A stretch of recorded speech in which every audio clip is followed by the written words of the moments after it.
Hey, what's up you guys, it's Ch34 and welcome back to my channel. In today's video, we're going to go into chapter 34 of Wonder by R.J. Palacio, so let's get right into this video. This video may contain sensitive topics and foul language. If you do not wish to continue, I suggest that you click off of the video now. You have been warned. See August.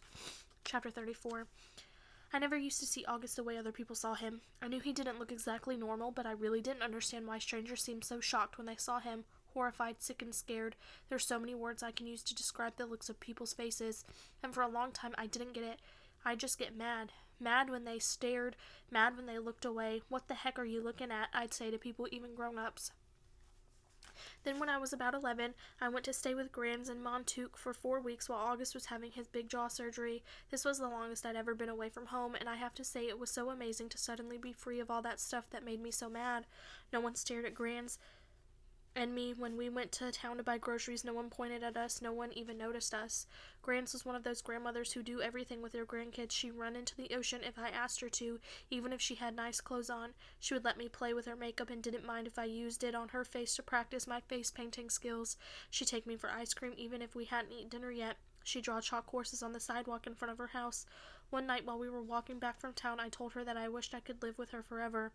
I was so happy there. I think it might have been the best time in my life. Coming home after 4 weeks felt very strange at first. I remember very vividly stepping through the door and seeing August running over to welcome me home, and for this tiny fraction of a moment I saw him not the way I've always seen him, but the way other people see him. It was only a flash, an instant while he was hugging me, so happy that I was home, but it surprised me because I'd never seen him like that before.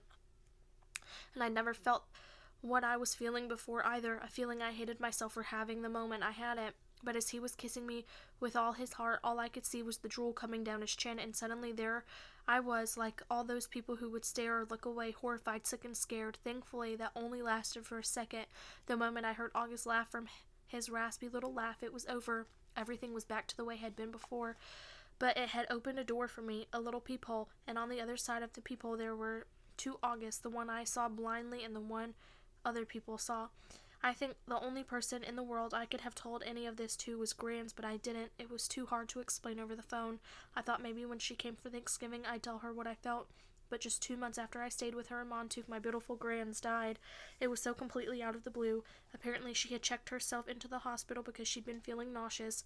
Mom and I drove out to see her, but it's a 3-hour drive from where we live, and by the time we got to the hospital, Grans was gone. A heart attack, they told us, just like that.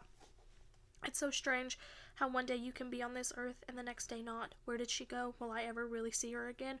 Or is that a fairy tale? You see movies and TV shows where people receive horrible news in hospitals, but for us, with all of our many trips to the hospital with August, there had always been good outcomes. What I remember the most from that day, Grans died, his mom literally crumbling to the floor in slow, heaving sobs, holding her stomach like someone had just punched her. I've never ever seen Mom like that, never heard sounds like that come out of her. Even though all of August's surgeries, Mom always put on a brave face.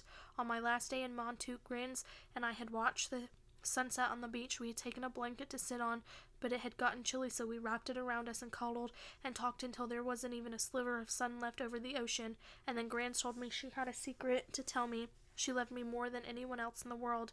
Even August, I asked. She smiled and stroked my hair like she was thinking about what to say. I love Augie very, very much, she said softly.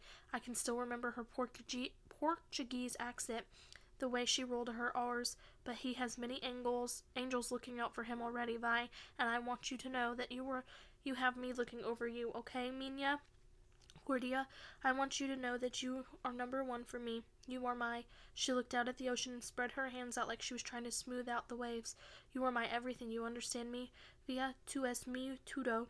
I understood her, and I knew why she said it was a secret. Grandmothers aren't supposed to have favorites. Everyone knows that. But after she died, I held on to that secret and let it cover me like a blanket. That is the end of this video. I will see you guys in the next one. Bye.